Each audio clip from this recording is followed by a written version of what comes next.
menurut ayat Quran dan hadis Nabi itu nanti ada bermacam-macam. Ada orang beriman itu yang dimasukkan surga. Ada orang beriman itu yang dimasukkan ke dalam surga. Ada orang beriman itu yang disebut penduduk surga. Kenapa lain-lain, Pak? Karena waktu di dunia amalannya juga lain-lain. Ada orang beriman yang masuk surga. Ini paling murah tiketnya. Mau masuk surga?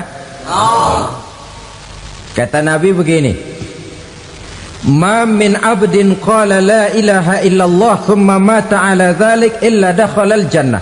Kalau seorang hamba sudah mengucap dua kalimat syahadat, dia yakin dengan kebenaran kalimat itu sampai matinya, orang itu akan masuk surga. Abi Dzar yang waktu itu diajak bicara heran, ya Rasul kok gampang betul? Iya, walaupun orang itu mencuri, iya, walaupun orang itu berzina, iya, biar dia mencuri, biar dia berzina, kalau dia sudah mengucap dua kalimat syahadat, dia yakin dengan kebenaran kalimat itu sampai matinya, itu orang akan masuk surga. Jadi masuk surga cukup dua kalimat syahadat, yakin sampai mati, masuk surga. Itu perkara masuk. Tapi kalau pertanyaannya diterusin, masuknya kapan, Pak? Nah, ini lain lagi urusannya. Sebab ada yang masuknya itu langsung, ada yang mampir dulu. Di sana tempat cuma dua, kalau tidak surga, neraka. Mau ke surga tapi mampir dulu, yang mampirnya jelas di neraka. Kenapa? Dalam hadis qudsi ada riwayat, nanti itu di akhirat, setelah Allah selesai mengatur penduduk surga masuk surga, yang neraka masuk neraka, Allah berkata kepada malaikat Malik, malaikat Malik, labaik ya Allah, itu bajingan-bajingan tengik, manusia-manusia durjana yang waktu di dunia tidak mau sujud, jauh dari ulama, gemar melakukan yang munkarat dan maksiat, hidup di tengah masyarakat selalu jadi bibit keonaran, kufur, sudah masuk neraka semua. Sudah ya Allah. Nah, kalau sudah, coba sekarang kamu masuk, Malik. Saya, iya, masuk neraka. Mau apa ya Allah? Kata Allah, akhriju minan nar man kana fi qalbihi misqala habbatin min khardalin min iman. Kau masuk neraka, cari di dalam neraka orang-orang yang ada imannya walaupun kecil sebesar biji zarah, angkat mereka keluar. Masuk malaikat Malik ke neraka, cari orang yang ada imannya, korek-korek. Ya repot, udah pada gosong. Yang ada imannya diangkat ke atas, yang ada imannya diangkat ke atas, lalu dimandikan di Nahrul Hayat, namanya sungai kehidupan di akhirat nanti. Cakep lagi rupanya, bersih lagi wajahnya, apel di hadapan Allah. Kata Allah, bagaimana mas? Kapok nggak sampean? Kapok ya Allah. Nah, kalau kapok, idhab fadkhulil jannah, pergi masuk surga sana. Berangkat mereka ke surga, ketemu sama teman-temannya yang udah sampai lebih dulu, yang nggak pakai mampir lagi. Terjadi dialog. Kata teman-temannya yang udah pada nyampe duluan, mas, iya, emang baru sampai? Saya baru sampai. Memang mampir di mana dulu mas? Kita sudah lama sampai di surga. Saudara buka surah Al-Muddatsir ayat 34-35. Ma salakakum fis saqar? Kenapa kamu mampir di neraka Saqar? Qalu lam naku minal musallin. Mereka menjawab, kami mampir di neraka Saqar mas, gara-gara dulunya kami waktu di dunia tidak pernah sholat. Tidak pernah sholat? Tidak pernah. Kan rumahnya dekat masjid, cuma dekat doang mas. Sholat mah enggak saya. Enggak pernah ngasih makan fakir miskin, enggak pernah hadir di majelis taklim, pendeknya enggak pernah melakukan kebajikan, maka saya pun mampir di neraka sakor. Untung betul saya punya iman mas sedikit. Waktu hidup di dunia dulu saya pernah mengucap 2 kalimat syahadat, sekali-kalinya waktu mau kawin. Masya Allah. Untung saja kawin, kalau nggak kawin polos.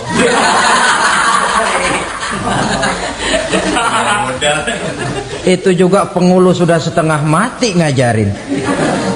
Asyhadu alla, asyaduaan, asyaduaan.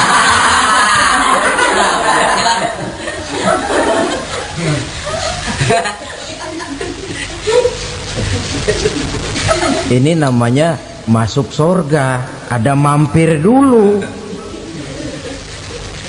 Ada pula orang mukmin itu yang dimasukkan surga. Namanya dimasukkan kan terima beres. Saya masuk ke rumah, jalan sendiri, cari tempat sendiri. Saya dimasukkan ke dalam rumah, terima beres, pokok ada di dalam, itu dimasukkan namanya. Nggak pakai mampir. Tapi tentu tiketnya lebih mahal ketimbang yang pertama tadi. Apa kata Allah? Innal ladzina amanu wa amilus salihat la ukaffiranna anhum sayyi'atihim wa la udkhilannahum jannah. Sesungguhnya orang-orang yang beriman kemudian beramal soleh, kami hapuskan segala dosa dan kesalahannya, kami masukkan mereka ke dalam surga. Lihat ayatnya, Allah yang memasukkan, kita yang dimasukkan. Tidak pakai transit, tidak usah mampir. Cuma tidak cukup syahadat, tidak cukup amanu, tapi diiringi dengan wa'amilus salih. Iman, amal. Tidak cukup syahadat, lalu dibuktikan dia sholat, dia zakat, puasa, lalu dia melakukan berbagai macam kebajikan. Ini yang menyebabkan dia tidak pakai mampir di tempat yang bernama sakor. Lalu ada pula orang mukmin itu yang disebut penduduk sorga. Wah, ini sudah VIP ini. Ashabul jannah, penduduk sorga. Siapa mereka? Kata Allah, innal ladzina amanu summa istaqamu fala khaufun alaihim wala hum yahzanun ulaika ashabul jannah hum fiha khalidun. Sesungguhnya orang-orang yang beriman lalu istiqamah, tetap dalam melaksanakan perintah Allah, tidak goyah, tidak labil tapi stabil, istiqamah, mereka tidak takut dan tidak bersedih hati. Merekalah penduduk surga. Iman, istiqamah. Tidak punya duit, sembahyang. Banyak duit, sembahyang. Miskin, sembahyang. Kaya, tetap sembahyang. Istiqamah. Kadang orang kalau susah rajin ke masjid, banyak duitnya ngelihat masjid melengos. Waktu miskin hamba Allah, setelah kaya jadi hamba harta. Bergeser, tidak ada nilai istiqomahnya. Saudara-saudara, dengan begitu penduduk neraka itu dua. Ada penduduk permanen, ada penduduk yang semi permanen. Yang semi permanen orang-orang beriman yang mempunyai dosa besar. Mereka masuk ke neraka untuk menerima azab sesuai dengan dosanya. Bila selesai masa azab itu, mereka akan diangkat untuk ditempatkan kembali ke dalam surganya Allah Subhanahu wa ta'ala. Nah, dikala itulah saudara-saudara, ada yang disebut syafaat dari Rasulullah Sallallahu Alaihi Wasallam. Tapi tentu jangan lupa, syafaat ini ibarat kain menambal dia. Kita punya kain bolong-bolong sedikit, syafaat yang menambal. Sholat kita ada kurang dikit, sedekah kita ada campur riak dikit, amalan kita ada tidak karena Allah dikit, kita berharap syafaat. Jadi biarlah kain masih bolong-bolong, yang penting punya kain. Tapi kalau kainnya tidak ada, yang ditambal apanya? sholat tidak, puasa tidak, zakat tidak, berharap syafaat saja. Ya, terlalu berlebihan itu. Saudara hadirin yang saya hormati, apabila selesai proses penghisaban, proses penghitungan, maka dikala itulah manusia terbagi dalam dua kelompok besar. Fariqun fil jannah wa fariqun fis sa'ir. Sekelompok orang-orang beruntung yang masuk ke dalam surga, dan sekelompok lagi masuk ke dalam neraka. Ibu-ibu, saudara-saudara kaum muslimin rahimakumullah, pada pertemuan yang lalu sudah saya jelaskan bahwa hidup selalu berakhir dengan kematian. Apabila datang kematian menimpa seseorang, datanglah kiamat baginya. Itu yang disebut dengan kiamat kecil.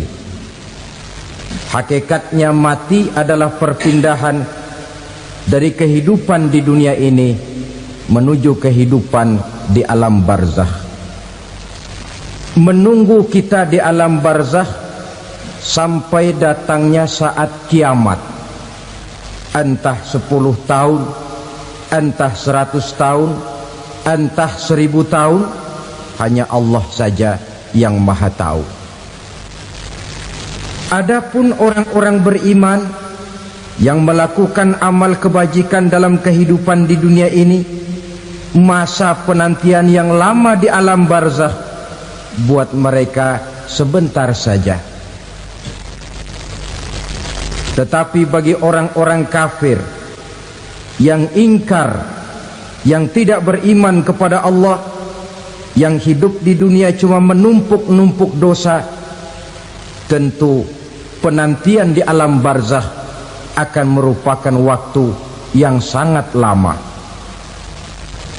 Bukankah dalam kehidupan kita waktu itu memang relatif? Contoh misalnya, bagi pemuda-pemudi yang sedang duduk asyik memadu cinta, waktu 4-5 jam saja rasanya cuma 4-5 menit. Tenggelam oleh keasikan. Tapi buat orang yang berbaring di rumah sakit, meratap di balik-balik apa itu tembok derita kata lagu, di balik dinding-dinding penjara, sehari bagai seminggu, seminggu rasa sebulan, sebulan boleh jadi rasa setahun. Penantian yang sangat lama. Kapan kiamat itu akan datang? Ini rahasia Allah. Jangankan kita yang orang awam, baginda Nabi sendiri tidak diberitahu oleh Allah kapan kiamat itu akan terjadi. Tetapi sungguh pun demikian, banyak hadis-hadis yang menjelaskan ciri atau tanda-tanda datangnya kiamat. Nah, kalau sudah bicara soal tanda kiamat itu ada dua. Pertama yang disebut alamatus sughra, tanda-tanda kecil. Ini waktunya masih ada tenggang. Ada yang dinamakan alamatul kubra, tanda-tanda besar. Artinya kiamat sudah diambang pintu. Apa tanda-tanda kecil dari datangnya hari kiamat itu? Misalnya kata Nabi, apabila ilmu sudah diangkat oleh Allah, artinya apabila ulama sudah banyak wafat, minat orang belajar agama berkurang, lalu kebodohan nampak merajalela di mana-mana, zina dikerjakan secara terbuka, minuman-minuman keras jadi kebanggaan, itu termasuk di antara tanda-tanda kecil terjadinya hari kiamat. Apalagi misalnya iza waladatil ammatu rabbataha, apabila budak sudah melahirkan tuan. Apa maksudnya? Ada yang mentafsirkan apabila anak sudah bisa membudaki orang tuanya, orang tua yang melahirkan dia, yang membesarkan dia, demi setelah si anak besar jadi orang berpangkat, bertitel, berharta, berkedudukan, jadilah orang tua itu budaknya. Sehingga sering dibilang kalau orang tua kaya, anak jadi raja, tapi kalau anak yang kaya, orang tua sering jadi budak. Apalagi munculnya fitnah yang bergelombang, timbul perang antara dua bangsa yang besar, waktu berjalan terasa sangat pendek sekali. Itu merupakan tanda di antara tanda-tanda kiamat. Termasuk di dalamnya sulit membedakan mana laki, mana perempuan. Kan kalau tanda-tanda kayak begini sekarang sudah banyak kita lihat kan. Ulama banyak wafat, penggantinya sulit. Zina dikerjakan berterang-terangan, minuman keras jadi kebanggaan, banyak anak membudaki orang tuanya, sulit membedakan mana laki mana perempuan. Kadang-kadang dari belakang kita lihat perempuan bener, begitu kita colek nengok jenggotan.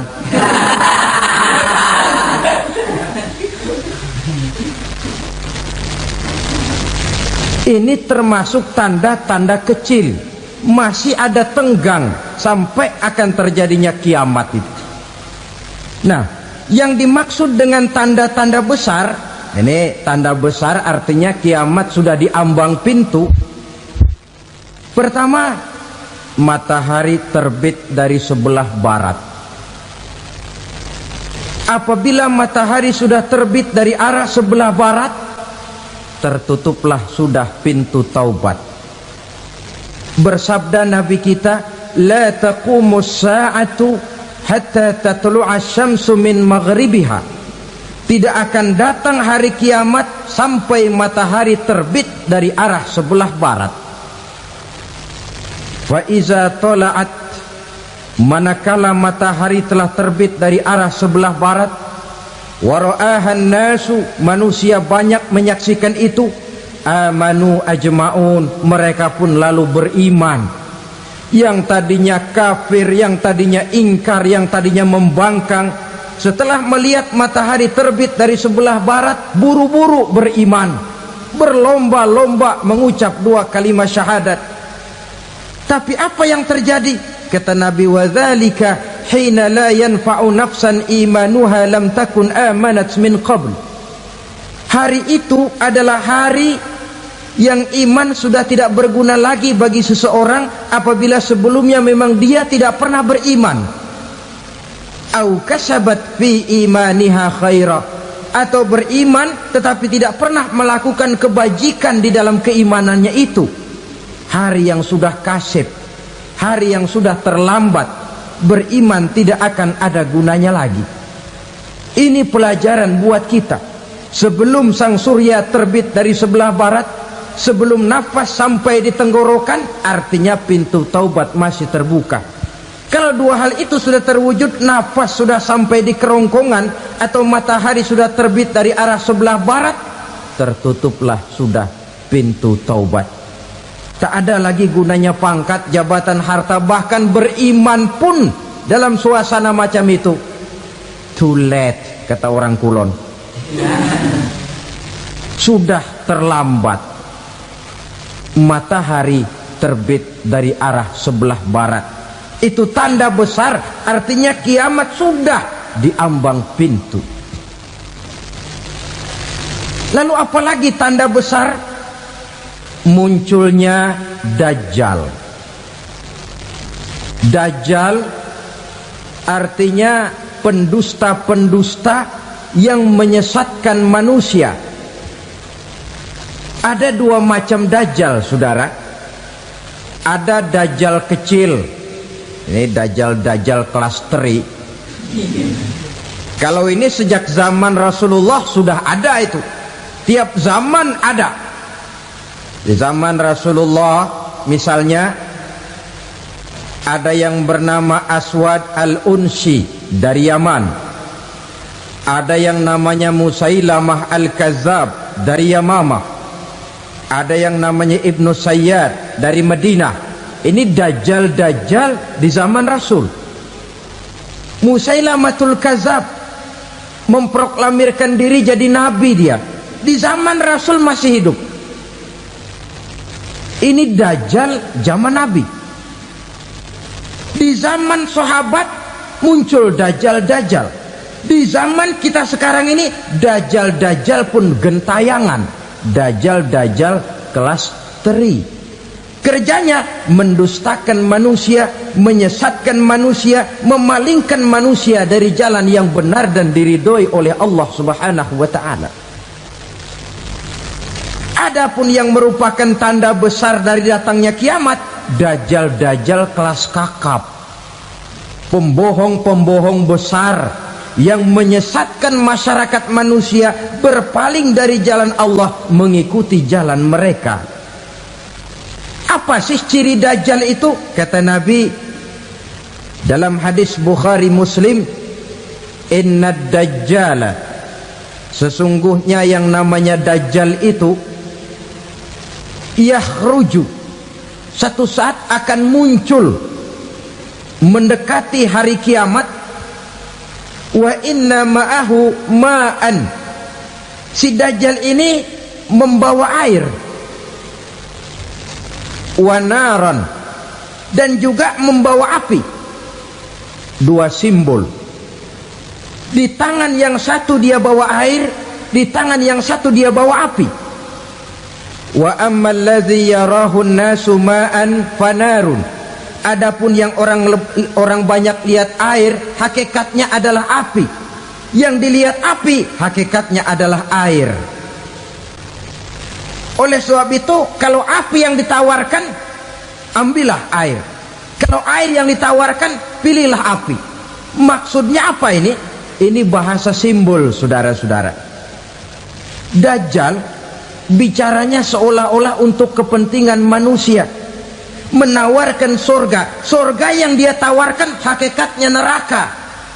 Hai manusia, kalau kau mau bahagia, jangan dekat-dekat dengan agama. Sholat itu tidak efektif dan efisien, tidak produktif dari segi ekonomi itu. Menghadiri majelis taklim cuma buang-buang waktu. Tahajud, tasbih, tahlil, baca Quran, apa itu? Pekerjaan mubazir saja. Hidup ini cuma sekali, masa yang cuma sekali, manfaatkan dengan sebaik-baiknya. Mumpung, dibawanya sifat mumpung, tetapi dalam pengertian yang sangat negatif. Bicaranya seolah-olah untuk kepentingan manusia, tetapi sebenarnya menjerumuskan manusia. Menawarkan air, tapi sebenarnya api. Menawarkan api, tapi hakikatnya air. Buat apa kamu sholat? Buat apa kamu bayar zakat? Buat apa kamu puasa? Surga yang dicanangkan dajjal, hakikatnya neraka. Neraka yang digambarkan dajjal, pada dasarnya adalah surga. Jadi memutarbalikan fakta itu kerjaan dajjal. Yang hak jadi batil, yang batil dibilang hak, yang benar jadi salah, yang salah malah jadi benar. Tuntunan disuruh jadi tontonan, tontonan malah menjadi tuntunan. Itu pekerjaan dajjal profesinya. Zamannya Nabi Adam, dajjalnya kan iblis. Betul? Betul. Apa sih gang kerayuan iblis itu? Allah setelah menciptakan Nabi Adam kan bilang, Adam, kau dan istrimu Hawa tinggal di surga ini. Seluruh fasilitas yang ada di surga persilahkan kau nikmati. Satu yang tidak boleh, jangan coba-coba dekati pohon khuldi. Dekat saja jangan, apalagi sampai memetiknya. Datang dajjal yang namanya iblis ini. Adam, kamu tahu nggak kenapa tidak boleh makan buah khuldi? Ya nggak tahu, pokoknya saya dilarang. Bodoh kamu Dam. Khuldun artinya kekal. Kalau kamu makan itu buah, kau akan kekal di surga buat selamanya. Allah tidak kepengen, maka dilarang kamu makan buah khuldi. Kalau kau ingin kekal di surga Adam, makan saja. Saya bicara begini ini untuk kepentingan kamu Adam. Ini kan ciri-ciri Dajjal. Bicaranya sih seolah-olah untuk kepentingan Nabi Adam, hakikat sebenarnya menjerumuskan Nabi Adam supaya ingkar dan melanggar larangan dari Allah Subhanahu wa ta'ala. Jadi setelah muncul Dajjal, timbul kekacauan-kekacauan di masyarakat.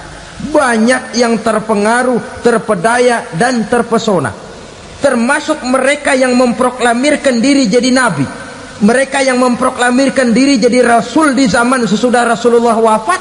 Itu adalah Dajjal.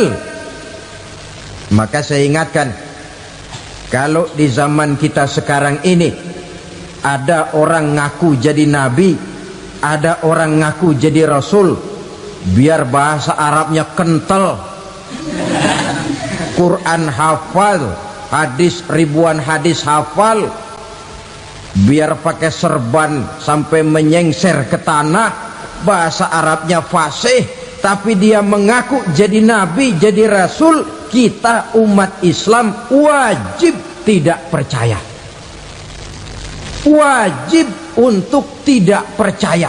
Itulah Dajjal zaman kita sekarang ini. Tidak mustahil mereka datang mempengaruhi orang awam supaya berpaling dari Rasulullah, mengikuti mereka. Nah, di akhir zaman nanti, mendekati hari kiamat, Dajjal ini muncul. Dajjal kelas kakap, menyesatkan masyarakat manusia untuk berpaling dari Islam, mengikuti seruan mereka. Apalagi di antara datangnya kiamat itu, tanda yang besar itu, turunnya Nabiullah Isa Al-Masih, putra Maryam.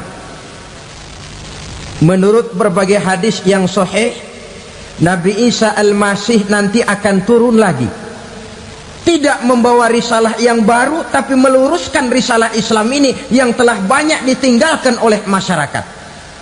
Bahkan ada hadis menjelaskan beliau akan membunuh Nabi, mematahkan kayu-kayu salib, lalu melaksanakan haji dan umrah mengikuti syariat Nabi Muhammad, bukan membawa agama baru. Menjadi semacam mujaddid, reformer, menyelamatkan manusia dari bisikan Dajjal. Bahkan ada riwayat yang menjelaskan bahwa Nabi Isa berhasil mengalahkan Dajjal, mengembalikan masyarakat manusia kembali kepada ajaran Islam yang datang dari Allah, dibawa oleh Rasulullah Sallallahu Alaihi Wasallam. Dengan kata lain, turunnya Nabi Isa bukan sebagai Nabi dan Rasul baru, tetapi mengikuti syariat Nabi kita Muhammad Sallallahu Alaihi Wasallam. Saudara hadirin, ibu-ibu hadirat yang saya hormati, kemudian apalagi di antara tanda-tanda besar akan datangnya kiamat itu? Keluarnya asap atau awan. Kata Nabi, inna min asrati sa'ah dukhanan yamla'u ma bainal masyriqi wal maghrib. Di antara tanda-tanda kiamat, munculnya awan antara langit dan bumi. Ini pun diperkuat dalam surah Ad-Dukhan ayat 10. Fartaqib yauma ta'tis sama bidukhanim mubin fayughshan nas hadza azabun alim.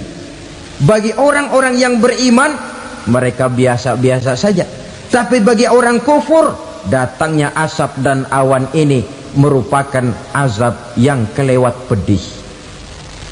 Barangkali sedikit mendekati gambaran tentang azab yang pedih ini, saya ingatkan alam pikiran kita kepada peristiwa yang belum lama terjadi. Pernah dengar berita bocornya reaktor nuklir di Chernobyl, Uni Soviet? Pernah dengar? Nah, bocornya reaktor nuklir di Chernobyl yang mengakibatkan ratusan, bahkan sangat mungkin ribuan nyawa. Cuma satu reaktor. Bagaimana kalau seluruh cadangan nuklir yang dimiliki oleh para negara adikuasa ini diledakkan? Bahkan yang konon menurut catatan cadangan nuklir yang dimiliki bersama oleh Amerika dan Rusia sekarang ini sudah sanggup memusnahkan 6 miliar manusia, 1,5 kali lebih banyak dari jumlah manusia yang nongkrong di permukaan bumi ini. Saudara-saudara hadirin yang saya hormati, lalu saat mendekati hari kiamat, apalagi tandanya setelah Nabi Isa wafat, pada saat turunnya yang kedua kali, lalu Allah meniupkan angin sejuk, semua orang-orang beriman, orang-orang baik wafat, sehingga penghuni bumi ini cuma tinggal lagi terdiri dari orang-orang kafir. Tidak ada lagi di bumi ini yang bisa mengucapkan Allah. Sehingga dalam hadis qudsi itu ada keterangan, innallaha azza wa jalla yaqulu li Israfil, Allah pernah pesan kepada malaikat Israfil, kata Allah, Israfil, iza sami'ta qailan yaqul Allah Allah fa akhirin nafakh 40 sanatan ikraman liqailiha.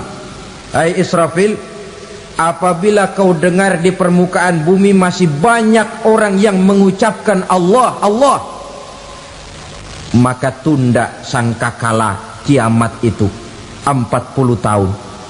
Untuk apa? Ikraman liqailiha, menghormati orang yang mengucapkan Allah Allah itu. Wah, jadi karena sekarang masih banyak yang mengucapkan Allah, besar hatilah kita, masih jauh kiamat itu.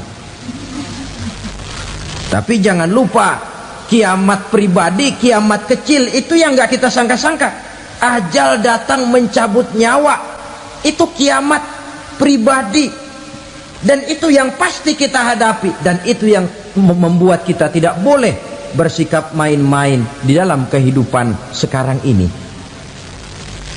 Saudara hadirin yang saya hormati, tidak ada lagi orang-orang muslim, seluruh penduduk dunia ini kafir. Lalu terciptalah struktur sosial yang berlandaskan prinsip hidup semau gue. Bakal terjadilah prinsip di mana yang kaya menyantap yang miskin, yang kuat menindas yang lemah. Hidup sudah bagaikan di rimba belantara, berlaku hukum rimba, siapa yang kuat dia yang menang, siapa yang lemah menjadi mangsa. Timbul kekacauan, maksiat merajalela, munkarat menjadi-jadi, sehingga isi bumi ini penuh dengan segala macam perbuatan dosa. Tidak ada perlunya lagi alam diperpanjang temponya. Datang saat yang sudah dijanjikan oleh Allah Azza wa Jalla, maka terjadilah yang disebut kiamat kubra, kiamat besar, kiamat ancur-ancuran. Bagaimana kejadian ini dimulai? Dalam surah Az-Zumar ayat 68, Allah Subhanahu wa taala berfirman, wa nufikha fis suri fasa'iqa man fis samawati wa man fil ardi illa man sya'allahu. Maka manakala ditiuplah sangkakala, terkejutlah seluruh yang ada di langit dan seluruh yang ada di bumi. Bila saat kiamat datang, Allah perintah malaikat Israfil, Israfil, tiup sangkakalamu. Ditiuplah sangkakala oleh malaikat Israfil. Yang akibat daripada tiupan itu, seluruh yang ada di langit, seluruh yang ada di permukaan bumi terkejut. Yang ada di langit siapa? Malaikat kan. Bayangin aja kalau malaikat kaget, apalagi kita. Terkejut seluruh makhluk yang ada di bumi, yang ada di langit mendengar suara sangkakala itu. Bunyinya tidak sanggup kita bayangkan dahsyatnya. Ledakan nuklir, ledakan neutron, belum apa-apa ketimbang bunyi sangkakala malaikat Israfil ini. Nah, lalu mendengar bunyi sangkakala ini, gemparlah makhluk, kacaulah alam. Bumi gempa, planet-planet bertabrakan, gunung meletus, air laut tumpah ke darat, angin topan bertiup, halilintar menyambar. Lalu semua yang bernama hidup mati total. Mati bareng tanpa persiapan. La haula wala quwata illa billah. Saya kadang-kadang dalam tafakur bermohon, ya Allah, mudah-mudahan saya nggak nemuin kiamat beneran. Ngeri. Tidak bisa kita bayangkan macam apa suasana seperti itu. Allah saja banyak memberikan gambaran, misalnya Al-Qari'ah, wa mal qari'ah, wa ma adraka mal qari'ah. Kejadian yang menggemparkan. Tahukah kamu apa kejadian yang menggemparkan itu? Yauma yakunun nasu kal farasil mabsus wa takunul jibalu kal ihnil manfus. Pada saat itu manusia berterbangan bagai kupu-kupu, gunung berterbangan seperti kapas ditiup angin. Gunung saja macam kapas, konon lagi manusia. Kematian total, mulai semut sampai gajah mati, jin mati, iblis mati, malaikat mati. Malaikat saja mati. Saudara hadirin yang saya hormati, kematian total yang tanpa persiapan.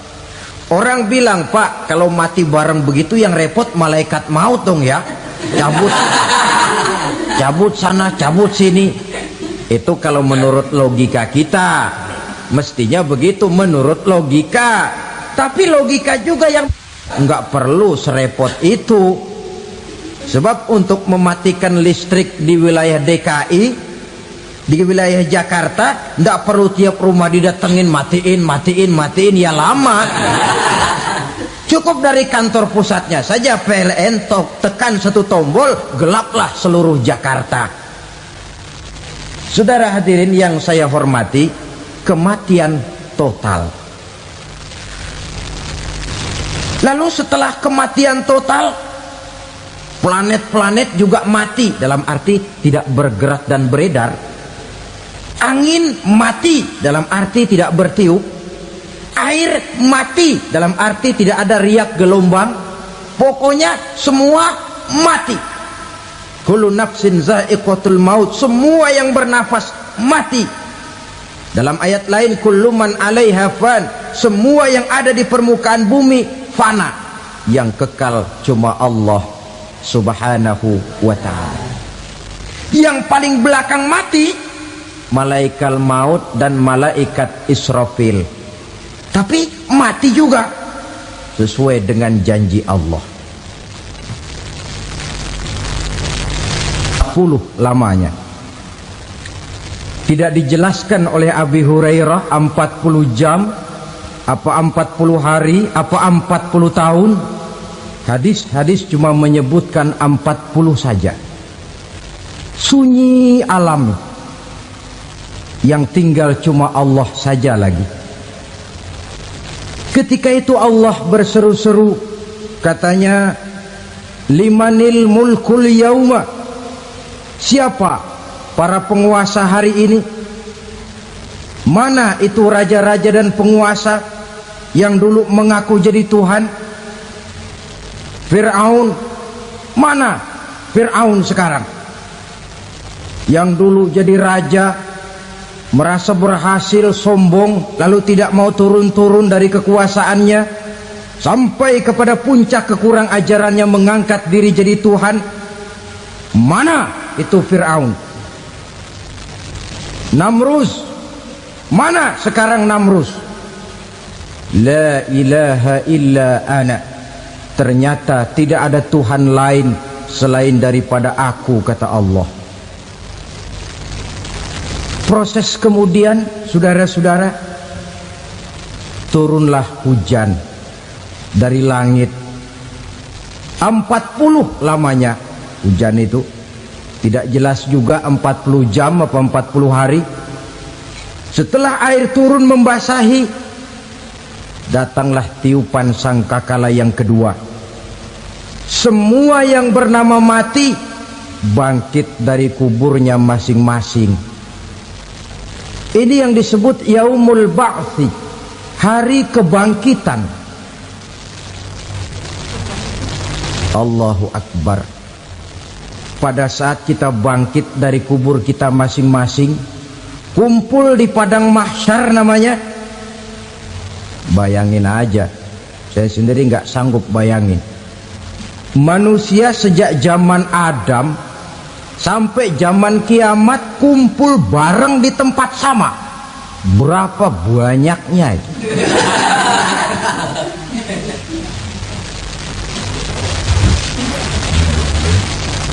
Dan yang luar biasa menurut satu riwayat, pada saat bangkit itu, Masya Allah, roman muka kita berubah, disesuaikan dengan amalan kita waktu di dunia ini. Barang siapa yang waktu di dunia amalannya itu amalan tikus, di akhirat nanti dia bangkit dari kubur, mukanya seperti muka tikus. Gagah betul badannya, tapi mukanya seperti tikus. Kenapa? Amalannya waktu di dunia seperti amalan tikus. Apa amalan tikus itu? Suka ngegeragoti barang yang sudah disimpan rapi-rapi. Orang sudah simpan uang rapi-rapi, simpan perhiasan rapi-rapi, digeragoti oleh tikus. Maling-maling, pencoleng-pencoleng, koruptor-koruptor, itu nanti di akhirat nanti kita lihat mukanya seperti muka tikus. Oh, ini waktu di dunia suka nyolong, mukanya seperti muka tikus. Barang siapa yang waktu di dunia ini amalannya itu amalan macan, dia akan bangkit nanti mukanya seperti muka macan. Apa amalan macan? Macan itu amalannya menang-menangan. Orang yang mau menang saja nggak mau mengalah. Coba lihat di hutan, kenal hutan nggak? Di hutan, raja hutan di mana-mana pasti macan, betul kan? Betul. Padahal hutan belum pernah bikin pemilihan umum. Tapi macan tidak peduli ada pemilihan umum apa tidak, pokok saya raja. Sebab apa? Macan jadi raja itu bukan karena benar, tapi karena kuat jadi raja. Setelah dia jadi raja, rakyat hutan yang mesti dilindungi malah dimakan oleh raja macan. Kambing rakyat hutan dimakan oleh macan. Ayam rakyat hutan dimakan oleh macan. Itu nanti kita lihat di akhirat itu mukanya seperti muka macan, gagah betul. Lalu barang siapa yang di dunia ini amalannya itu seperti amalan anjing, nanti dia punya muka seperti muka anjing. Apa amalan anjing? Pertama, anjing itu kalau disuruh jaga rumah, dia tidak bisa membedakan mana maling, mana tamu. Biar yang datang maling, kalau bawa tulang, anjing kalem. Yang kedua, anjing itu akan setia kepada siapa saja yang memberinya roti. Siapa yang memberinya roti, itulah majikannya. Apa kata majikannya, pasti dia laksanakan. Soal benar atau salah dia tidak peduli. Setelah anjing dapat roti, dia tidak punya pilihan lain kecuali bilang, abdi mah kumaha juragan wae ayeuna mah.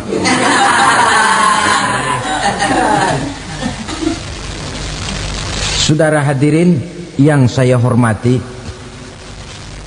berkumpul di padang mahsyar, tiap orang sibuk dengan persoalannya masing-masing. Matahari waktu itu didekatkan oleh Allah, panas luar biasa. Ada yang saking panasnya itu mencucurkan peluh keringat sampai sebatas mata kakinya. Ada yang keringatnya sampai sedengkulnya, ada yang keringatnya sampai sepusatnya, ada yang keringatnya mengalir sampai sebahunya, ada yang kelelap oleh keringatnya sendiri, sementara orang di sampingnya nggak apa-apa. Bergantung lagi amalan dia waktu di dunia ini. Saudara-saudara, sebagian orang dalam kepanikan padang mahsyar berombong-rombong datang mereka menghadap Nabi Adam. Ya Adam, anta abal bashar. Hai Adam, Tuhan adalah bapak moyang manusia. Kami sebentar lagi akan disidang, dimintakan pertanggungan jawab. Tolonglah kami, hai Adam. Kata Nabi Adam, jangankan nolongin sampean, saya sendiri tanggung jawab di hadapan Allah ketika dulu tidak boleh makan khuldi, saya serobot. Sudahlah, urus diri masing-masing saja, nafsi. Begitu kata Nabi Nuh, begitu kata Nabi Ibrahim. Tiap orang bertanggung jawab sendiri-sendiri. Ketika itulah saudara-saudara, nikmatnya menjadi umat Nabi besar Muhammad sallallahu alaihi wasallam. Sebab apa? Walaupun menurut abjad kita ini umat paling belakang, paling belakang kita ini toh, karena Nabi Muhammad adalah Nabi akhir, tapi akan dihisap lebih dulu, lewat di atas sirat lebih dulu, masuk surga lebih dahulu ketimbang umat-umat belakangan. Ketika Rasul mendekati ajal, beliau tanyakan itu kepada malaikat Jibril. Malaikat Jibril berkata, Muhammad jangan khawatir, Allah sudah berjanji, inni haramtul jannata ala sairil anbiya hatta tadkhulaha anta wa haramtuha ala sairil umami hatta tadkhulaha ummatuka. Surga aku haramkan buat seluruh nabi kecuali kalau engkau Muhammad sudah masuk ke dalamnya, dan surga aku haramkan buat seluruh umat kecuali kalau umatmu Muhammad sudah masuk ke dalamnya. Logikanya, walaupun menurut abjad kita umat paling belakang, bakal dihisap paling dulu, lewat di atas sirat paling dulu, masuk surga paling dulu, kalau mampir ke neraka juga paling dulu. Ya resiko. Jangan mau enaknya aja paling dulu. Saudara hadirin yang saya hormati, setelah masa kebangkitan itu jangan dikira begitu bangkit langsung diperiksa, masih menunggu menanti ribuan tahun perhitungan padang mahsyar untuk sampai kepada proses yang disebut yaumul hisab, hari perhitungan. Seorang demi seorang bakal dipanggil. Bayangkan saja, kita se-RT saja di absen, kadang-kadang perlu waktu lama. Ini manusia sejak zaman Nabi Adam sampai datang hari kiamat, satu demi satu disidang di hadapan Qadhi Rabbul Jalil. Status sosial copot sudah waktu itu. Yang pernah jadi hartawan di situ tidak lagi kelihatan kehartawanannya. Yang pernah jadi jenderal tidak lagi dipanggil jenderalnya. Yang ustadz tidak lagi dipanggil al-mukarramnya. Seluruh status sosial selesai. Dipanggillah kita seorang demi seorang menghadap Qadhi Rabbul Jalil. Bagaimana proses penghisaban itu? Pertama, proses tanya jawab. Di antaranya ada hadis menyatakan, lan tazula qadama 'abdin yaumal qiyamah hatta yus'ala an arba'i khisalin. Besok di hari kiamat tidak akan bergeser telapak kaki seorang hamba sampai dia ditanya lebih dulu tentang 4 persoalan. Tentang ilmunya, kemana ilmu itu diamalkan. Tentang umurnya, di mana umur itu dihabiskan. Tentang masa mudanya, kemana masa muda itu dipakai. tentang hartanya, dari mana harta itu didapat dan kemana harta itu dibelanjakan. Ini termasuk proses tanya jawab. Jadi kalau istilah pengadilan dunia, nama Fulan bin Fulan. Kamu waktu di dunia diberikan umur panjang untuk apa? Pernah mengalami masa muda, kemana kau habiskan masa remajamu? Kau diamanahkan ilmu, dengan apa ilmumu kau amalkan? Kau diberikan harta, dari mana harta kau dapat, kemana kau belanjakan?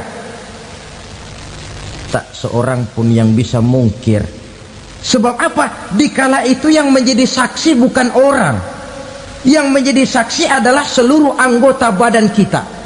Tangan bicara, kaki jadi saksi terhadap seluruh amalan yang pernah kita kerjakan pada saat kehidupan di alam dunia ini. Selesai proses tanya jawab, lalu diperlihatkan buku catatan kita waktu hidup di dunia ini. Jangan lupa Allah itu menyiapkan 2 superkomputer kepada kita. Sebelah ditempelin sebelah kanan, yang sebelah tempelin di sebelah kiri. Komputer itu namanya Raqib dan Atid, 2 malaikat yang apabila baik kita lakukan, refleks saja akan menulis kebajikan kita. Jahat kita kerjakan, akan tertulis. Catatan itu nanti diperlihatkan kepada kita. Waduh, alangkah malunya pada saat diperlihatkan catatan kita, buku rapot kita merah melulu. Barangkali diperiksa sambil diomelin, brengsek lo. Buku merah melulu begini, bagaimana waktu hidup di dunia?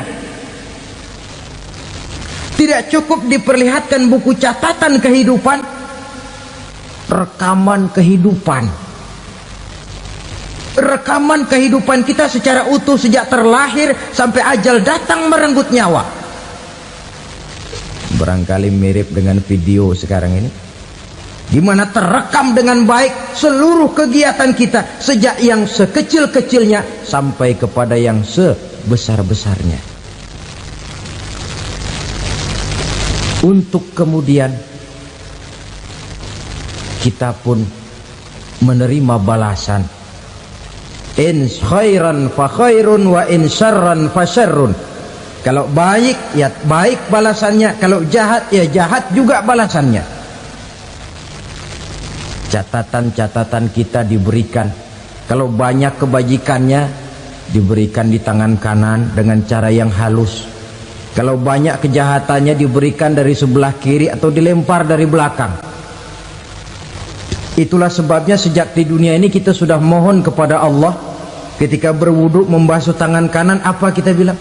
Allahumma a'tini kitabi biyamini wa hasibni hisaban yasira. Ya Allah, berikan saya kitab di tangan kanan, dan kalau saya memang perlu dihisap, hisaplah saya yang seringan-ringannya. Tangan kiri berlindung kita kepada Allah, jangan sampai diberikan kitab di tangan kiri atau dari arah sebelah belakang.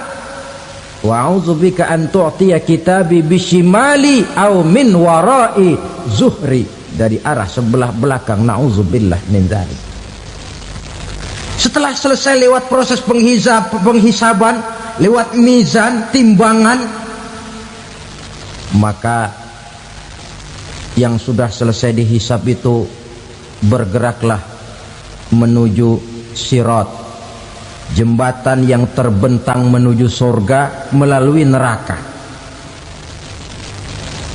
Saudara-saudara, panjangnya perjalanan sirat itu memakan waktu ratusan tahun.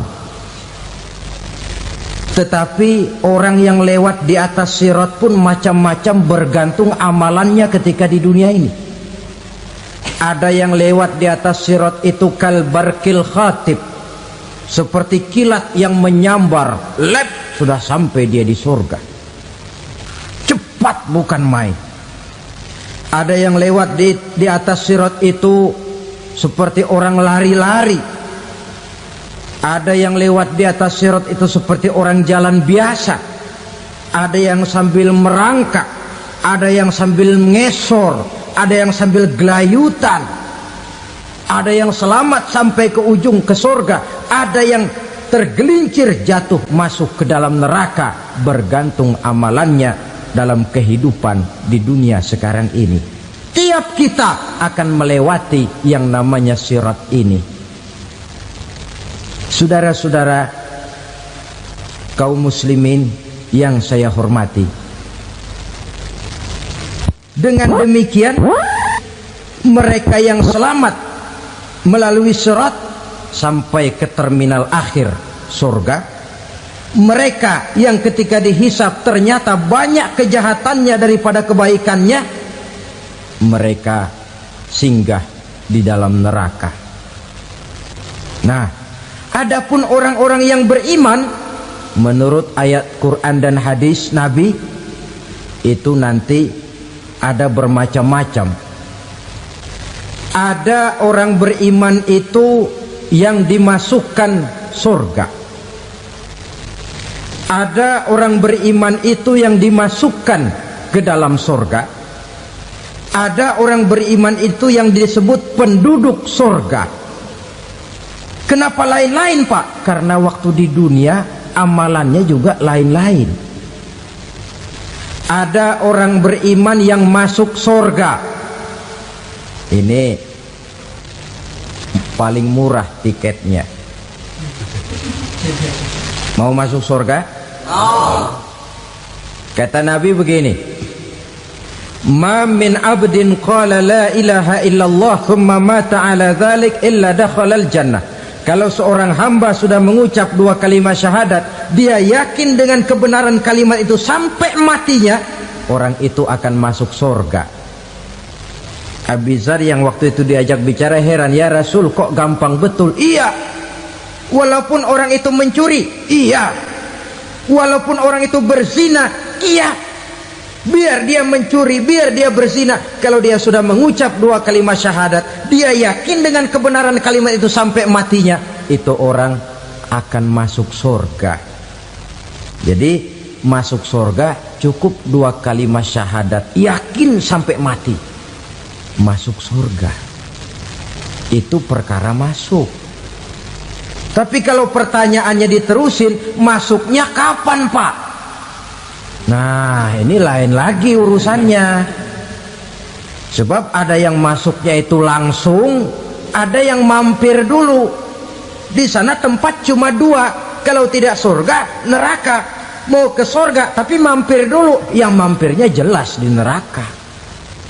Kenapa? Dalam hadis qudsi ada riwayat, nanti itu di akhirat, setelah Allah selesai mengatur penduduk surga masuk surga, yang neraka masuk neraka, Allah berkata kepada malaikat Malik, malaikat Malik, labaik ya Allah, itu bajingan-bajingan tengik, manusia-manusia durjana yang waktu di dunia tidak mau sujud, jauh dari ulama, gemar melakukan yang munkarat dan maksiat, hidup di tengah masyarakat selalu jadi bibit keonaran, kufur, sudah masuk neraka semua. Sudah ya Allah. Nah, kalau sudah, coba sekarang kamu masuk, Malik. Saya, iya, masuk neraka. Mau apa ya Allah? Kata Allah, akhriju minan nar man kana fi qalbihi misqala habatin min khardalin min iman. Kau masuk neraka, cari di dalam neraka orang-orang yang ada imannya walaupun kecil sebesar biji zarah, angkat mereka keluar.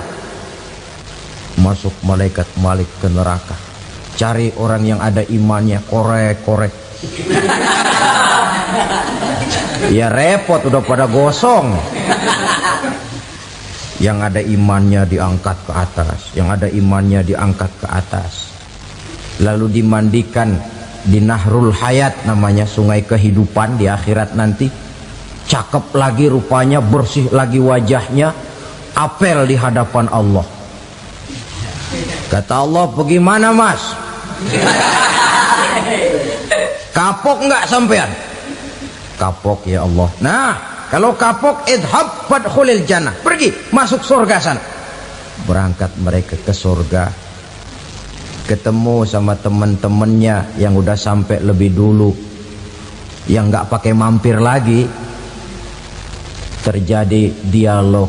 Kata teman-temannya yang udah pada nyampe duluan, "Mas, iya, emang baru sampai?"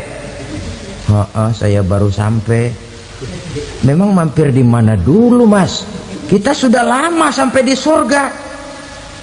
Saudara buka surah Al-Muddatsir ayat 34-35. "Ma salakakum fis saqar?" Kenapa kamu mampir di neraka Saqar? Qalu lam naku minal musallin.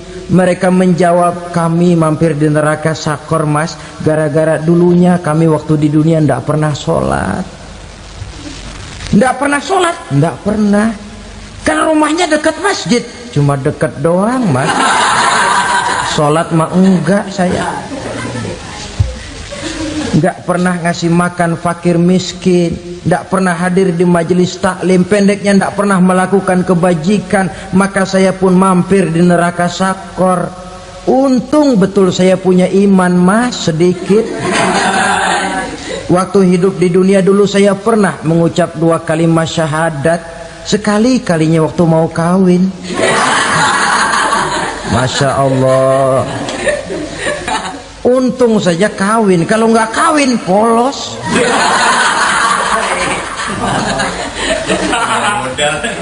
Itu juga pengulu sudah setengah mati ngajarin. Asyhadu alla, asyaduaan, asyaduaan.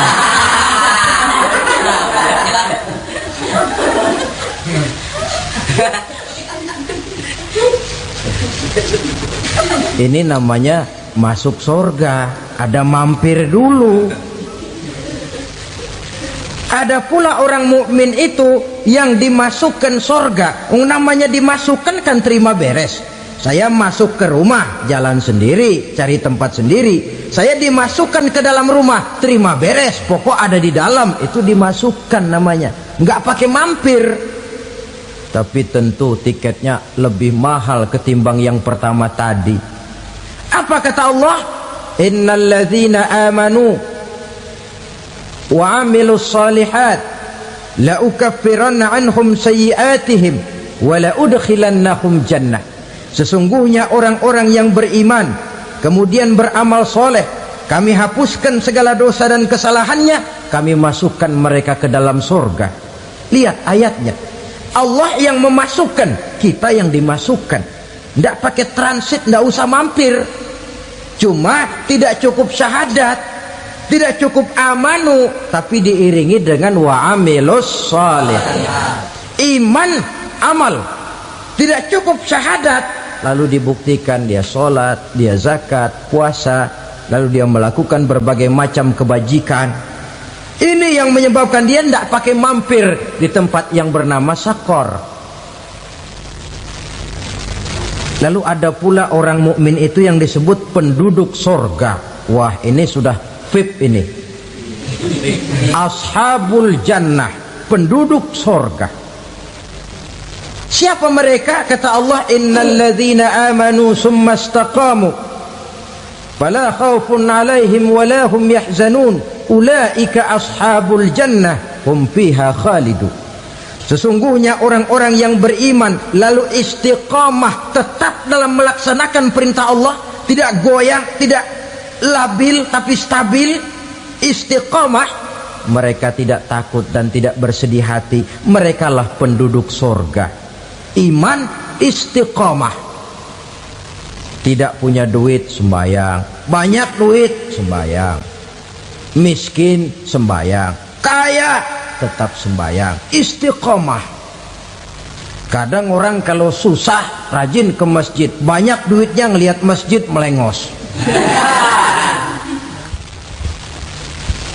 Waktu miskin hamba Allah, setelah kaya jadi hamba harta. Bergeser, tidak ada nilai istiqomahnya. Saudara-saudara, dengan begitu penduduk neraka itu dua.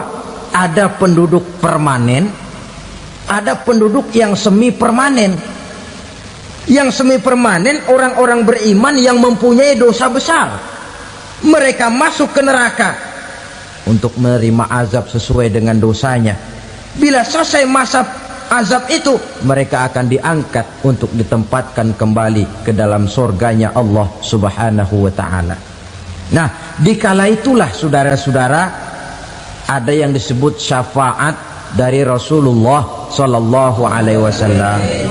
Tapi tentu jangan lupa, syafaat ini ibarat kain menambal dia. Kita punya kain bolong-bolong sedikit, syafaat yang menambal. Solat kita ada kurang dikit, sedekah kita ada campur riak dikit, amalan kita ada tidak karena Allah dikit, kita berharap syafaat. Jadi biarlah kain masih bolong-bolong, yang penting punya kain. Tapi kalau kainnya tidak ada, yang ditambal apanya? Solat tidak, puasa tidak, zakat tidak, berharap syafaat saja. Ya, terlalu berlebihan itu.